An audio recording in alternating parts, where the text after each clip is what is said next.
বিসমিল্লাহির রহমানির রহিম। সূরা যুখরুফ। আয়াত সংখ্যা ৮৯টি, সূরা সংখ্যা ৪৩, পারা ২৫। অতঃপর আমি যদি আপনাকে নিয়ে যাই তবু আমি তাদের কাছ থেকে প্রতিশোধ নেব, অথবা যদি আমি তাদেরকে যে আযাবের ওয়াদা দিয়েছি তা আপনাকে দেখিয়ে দেই তবু তাদের উপর আমার পূর্ণ ক্ষমতা রয়েছে। অতএব আপনার প্রতি যে ওহী নাজিল করা হয় তা দৃঢ়ভাবে অবলম্বন করুন। নিঃসন্দেহে আপনি সরল পথে রয়েছেন। এটা আপনার ও আপনার সম্প্রদায়ের জন্য উল্লিখিত থাকবে এবং শীঘ্রই আপনারা জিজ্ঞাসিত হবেন। আপনার পূর্বে আমি যেসব রসূল প্রেরণ করেছি তাদেরকে জিজ্ঞেস করুন, দয়াময় আল্লাহ ব্যতীত আমি কি কোনো উপাস্য স্থির করেছিলাম ইবাদতের জন্য? আমি মূসাকে আমার নির্দেশনাবলী দিয়ে ফেরাউন ও তার পরিষদবর্গের কাছে প্রেরণ করেছিলাম। অতঃপর সে বলেছিল বিশ্ব পালনকর্তার রসূল।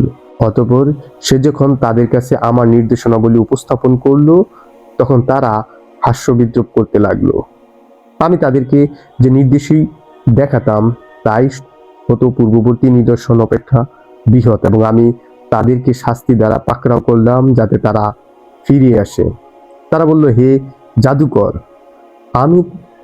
তুমি আমাদের জন্য তারা বলল, হে জাদুকর, তুমি আমাদের জন্য তোমার পালনকর্তার কাছে সে বিষয়ে প্রার্থনা করো যার ওয়াদা তিনি তোমাকে দিয়েছেন। আমরা অবশ্যই সৎ পথ অবলম্বন করব। অতঃপর যখন আমি তাদের থেকে আযাব প্রত্যাহার করে নিলাম তখনই তারা অঙ্গীকার ভঙ্গ করতে লাগলো। ফেরাউন তার সম্প্রদায়কে ডেকে বলল, হে আমার কওম, আমি কি মিশরের অধিপতি নই? এই নদীগুলো আমার নির্দেশে প্রবাহিত হয়। তোমরা কি দেখো না আমি যে শ্রেষ্ঠ এ ব্যক্তি থেকে যে নীচ এবং কথা বলতেও সক্ষম নয়? তাকে কোনো স্বর্ণবলয় পরিধান করানো হলো না, অথবা কেন আসল না তার সঙ্গে ফেরেশতাগণ দল বেঁধে? অতঃপর সে তার সম্প্রদায়কে বোকা বানিয়ে দিল, ফলে তারা কথা মেনে নিল।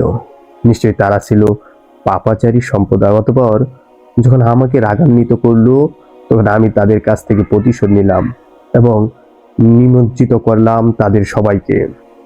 অতঃপর আমি তাদেরকে করে দিলাম অতীত লোক ও দৃষ্টান্ত পরবর্তীদের জন্য। যখনই মরিয়ম তনয়ের দৃষ্টান্ত বর্ণনা করা হলো তখনই আপনার সম্প্রদায় অজগোল শুরু করে দিল এবং বলল, আমাদের উপাস্যরা শ্রেষ্ঠ না সে? তারা আপনার সামনে যে উদাহরণ উপস্থাপন করে তা কেবল বিতর্কের জন্যই করে। বস্তুত তারা হলো এক বিতর্ককারী সম্প্রদায়। শত এক বান্দাই বটে আমি তার প্রতি অনুগ্রহ করেছি এবং তাকে করেছি বনি ইসরায়েলের জন্য আদর্শ। আমি ইচ্ছা করলে তোমাদের থেকে ফেরেশতা সৃষ্টি করতাম যারা পৃথিবীতে একের পর এক বসবাস করত। সুতরাং তা হলো কিয়ামতের নিদর্শন। কাজেই তোমরা কিয়ামতে সন্দেহ করো না এবং আমার কথা মানো। এটা এক সরল পথ। শয়তান যেন তোমাদেরকে নিবৃত্ত না করে, সে তোমাদের প্রকাশ্য শত্রু। ঈসা যখন স্পষ্ট নিদর্শন সহ আগমন করলো তখন বলল, আমি তোমাদের কাছে প্রজ্ঞা নিয়ে এসেছি এবং তোমরা যে কোনো বিষয়ে মতভেদ করছো তা ব্যক্ত করার জন্য এসেছি। অতএব তোমরা আল্লাহকে ভয় করো এবং আমার কথা মানো। নিশ্চয়ই আল্লাহই আমার পালনকর্তা ও তোমাদের পালনকর্তা। অতএব তার ইবাদত করো, এটা হলো সরল পথ। অতঃপর তাদের মধ্যে থেকে বিভিন্ন দলমত সৃষ্টি করলো। সুতরাং জালেমদের জন্য রয়েছে যন্ত্রণাদায়ক দিবসের আযাবের দুর্ভোগ।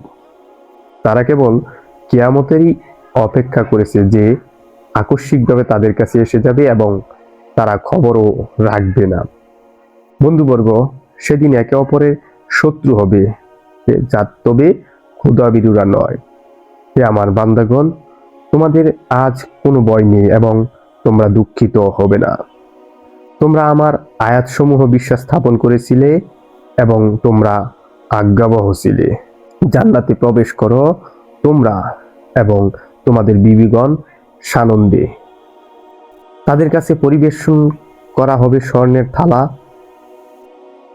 ও পানপাত্র এবং তথায় রয়েছে মনে যা চায় এবং নয়ন যাতে তৃপ্ত হয়, তোমরা তথায় চিরকাল অবস্থান করবে।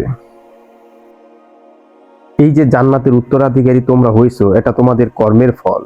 তথায় তোমাদের জন্য আছে প্রচুর ফলমূল, তা থেকে তোমরা আহার করবে। নিশ্চয়ই অপরাধীরা জাহান্নামের আযাবে চিরকাল থাকবে, তাদের থেকে আযাব লাঘব করা হবে না এবং তারা তাতেই থাকবে হতাশ হয়ে। আমি তাদের প্রতি জুলুম করিনি, কিন্তু তারাই ছিল জালেম। তারা ডেকে বলবে, হে মালিক, পালনকর্তা, আমাদের কিস্সাই শেষ করে দিন। সে বলবে, নিশ্চয়ই তোমরা চিরকাল থাকবে।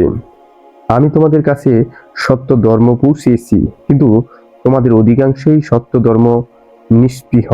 তারা কি কোনো ব্যবস্থা চূড়ান্ত করেছে? তাহলে আমিও এক ব্যবস্থা চূড়ান্ত করেছি। তারা কি মনে করে যে আমি তাদের গোপন বিষয় ও গোপন পরামর্শ শুনি না? হ্যাঁ, শুনি। আমার ফেরেশতাগণ তাদের নিকট থেকে লিপিবদ্ধ করে। বলুন, দয়াময় আল্লাহর কোনো সন্তান থাকলে আমি সর্বপ্রথম তার ইবাদত করব।